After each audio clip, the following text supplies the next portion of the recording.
This video is a demonstration on a couple of ways to make images in Blackboard accessible. If an image is not accessible, you're going to see this little radial dial that's red. If you click on it, it'll tell you what's wrong with it, and it's just missing alternative description.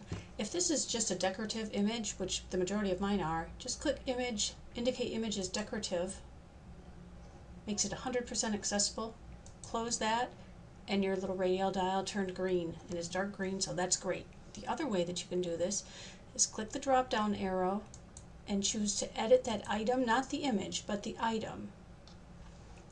We'll go into the item. I'm going to click on the item. I'm going to do a right click and choose the image option, and in there I'm just going to type a description as you need to know. I'm selecting the whole thing. I did a Control A to select it all, and I can do a Control C to copy. And I'm going to click down here under title and do a Control V, or you could do right click paste to paste it into the title. So it needs to be in item description and in the title as well. Hit update and submit. This one may not show up as green quite as soon as the first one. Oh, there it did. So we're all set.